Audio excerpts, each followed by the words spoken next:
সম্মানিত রাজনৈতিক দলের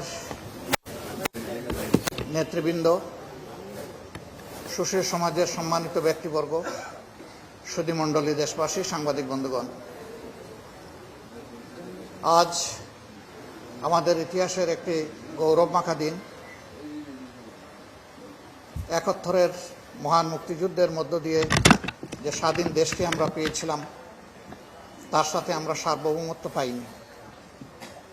এই দিনে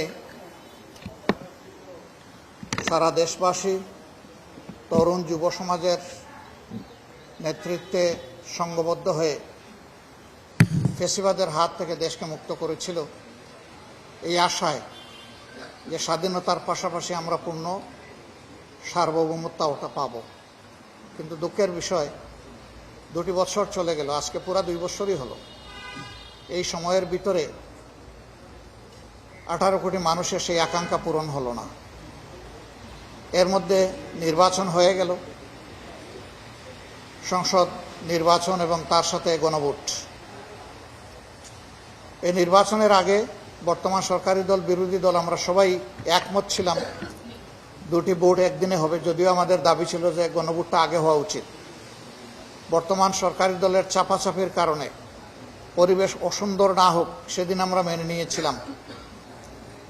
তারাও বলেছিলেন গণভোটের রায় যদি সংস্কারের পক্ষে জনগণ হা বলে, তাহলে আমরা তা বাস্তবায়নে বাধ্য থাকব, আমরাও তাই বলেছিলাম। কিন্তু ভোট হয়ে যাওয়ার পরে বর্তমান সরকারি দল যখন 2/3 তারা আসন লাভ করে ফেলল, তখন তারা তাদের ওয়াদা থেকে সরে গেলেন এবং তারা জাতির সাথে দেওয়া কথা তারা রাখলেন না, কার্যত তারা জাতির সাথে প্রতারণা করলেন। জাতি একটা পরিবর্তন চেয়েছিল, আমাদের যুব সমাজ একটা পরিবর্তন চেয়েছিল। কোটার জন্য আন্দোলন শুরু হলেও শেষ পর্যন্ত এটা আর কোটায় থাকেনি, এক দফার আন্দোলনে পরিণত হয়েছিল। কিন্তু আমরা এখন দেখতে পাচ্ছি সব জায়গায় বেপরোয়া, নির্লজ্জ দলীয়করণ এবং সব জায়গায় সন্ত্রাস এবং ফ্যাসিবাদ। আমরা উদ্বিগ্ন, কিন্তু আমরা ভীত নই। এই জাতি বরাবর ফ্যাসিবাদকে ফেস করেছে। বিশেষ করে হাসিনার মতো গেড়ে বসা 15.5 বছরের কঠিন ফ্যাসিবাদকে এই দেশ থেকে তাড়িয়ে মুক্ত করেছে এদেশেরই মানুষ। আমরা নতুন যারা ফ্যাসিবাদের পথে হাঁটছেন, বর্তমান সরকার, আমি পরিষ্কারভাবে বলছি, এই পথ থেকে ফিরে আসুন, জনগণের রায়ের প্রতি সম্মান প্রদর্শন করুন, আজকের দিনটাকে বিশেষভাবে স্মরণ করুন। এদিন না হলে বেগম খালেদা জিয়া মুক্ত হতেন না, ওই 6 মাস পর পর হাসিনার অনুমতি নিয়ে বাইরে থাকতে হতো, যেটা এর আগে থেকে চালু হয়েছিল। তারেক সাহেব দেশে আসতে পারতেন না, এমনকি তিনি 5 তারিখে দেশে আসেন নাই, 6 তারিখে আসেন নাই, 1 মাসের ভিতরে আসেন নাই, 1 বছরের ভিতরে আসেন নাই, তিনি এসেছেন 1.5 বছরের মাথায়। এই ফ্যাসিবাদকে তাড়ানোর কারণে এটা সম্ভব হয়েছে। কৃতজ্ঞতা আদায় করুন। কৃতজ্ঞতা আদায় করলে জাতি খুশি হবে, আল্লাহ তাআলা খুশি হবেন। আর অকৃতজ্ঞ হলে তার মাসুল দিতে হবে। আজকে কেন আমরা এই ছোট্ট আয়োজন এটা আয়োজন করেছি? আমরা জাস্ট আয়োজন করেছি বিবেককে একবার একটু ধাক্কা দেওয়ার জন্য। এটি সমস্ত জনগণের জন্য খোলা, যে আসবে ওয়েলকাম। এখানে কোনো ফিল্টার নাই, রেস্ট্রিকশন নাই। তারা দেখবে, নিজের অভিপ্রায় ব্যক্ত করবে। এই উপলক্ষে আয়োজনের পক্ষ থেকে একটি প্রতীকী চিঠি, শহীদদের চিঠি, আবু সাঈদের চিঠি জনগণের উদ্দেশ্যে দেওয়া হয়েছে। এখানে যারা এসেছেন এবং যারা আসবেন, আমার অনুরোধ থাকবে এই চিঠিটা একবার চোখ বুলাবেন। বাংলা কিউআর, যেখানে নগদ পেমেন্ট সেখানে। সারা দেশে 10 লাখেরও বেশি মার্চেন্টে নগদে পেমেন্ট করুন খুব সহজে। চিঠি হয়তো অনেকের কাছে ব্যক্তিগতভাবে গিয়েছে, কিন্তু এই আয়োজনে একবার চোখ বুলাবেন।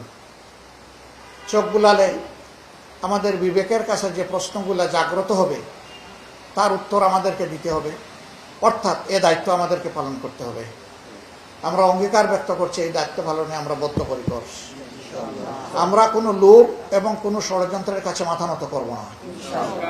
আমরা মাথা উঁচু করে জনগণের জন আকাঙ্ক্ষাকে পূরণ করার জন্য, অর্থাৎ গণভোটের গণরায়কে বাস্তবায়ন করার জন্য আমাদের লড়াই চলবে এবং আমরা আত্মবিশ্বাস, ইনশাল্লাহ আমরা বিজয়ী হব, জনগণ বিজয়ী হবে। এই লড়াইয়ের কোনো পরাজয় নাই, কারণ এটা কোনো দলের জন্য নয়, এটা ফ্যাসিবাদ মুক্ত আগামীর একটা বাংলাদেশ নিশ্চিত করার জন্য এই লড়াই। ফ্যাসিবাদ মুক্ত বাংলাদেশ যেদিন গড়ে উঠবে, জনগণের বিশেষ করে আমাদের যুব সমাজের আকাঙ্ক্ষা সেদিন পূরণ হবে। এর আগে আল্লাহর কসম পূরণ হওয়ার কোনো সম্ভাবনা নেই।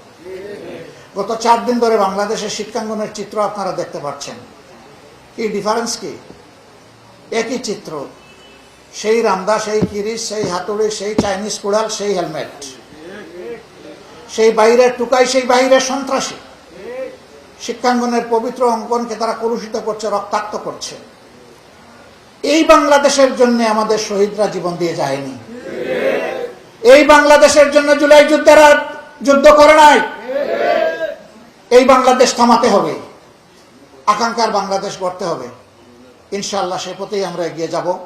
এই অঙ্গীকার নিয়েই আমরা এখন আজকের এই যে প্রদর্শনী, সেই প্রদর্শনীর আমরা শুভ উদ্বোধন ঘোষণা করতে যাচ্ছি। আল্লাহ তাআলা আমাদের এই সামান্য আয়োজনকে কবুল করুন। এটি যদি জাতির চেতনা জাগ্রতে, বিশেষ করে এই জাতিকে যারা নেতৃত্ব দিবে তাদের বিবেকে যদি সামান্য সাড়া দেয়, তাহলে আমাদের এই আয়োজন সার্থক হবে। আপনারা যারা কষ্ট করে এসেছেন, সম্মানিত সুধীমণ্ডলী, সহকর্মীবৃন্দ এবং বিভিন্ন দলের সম্মানিত নেতৃবৃন্দ, আমরা সবাইকে অন্তরের অন্তঃস্থল থেকে কৃতজ্ঞতা, ধন্যবাদ জ্ঞাপন করে এখন আমরা এটার উদ্বোধন ঘোষণা করতে যাচ্ছি। আসসালামু আলাইকুম ওয়া রাহমাতুল্লাহ।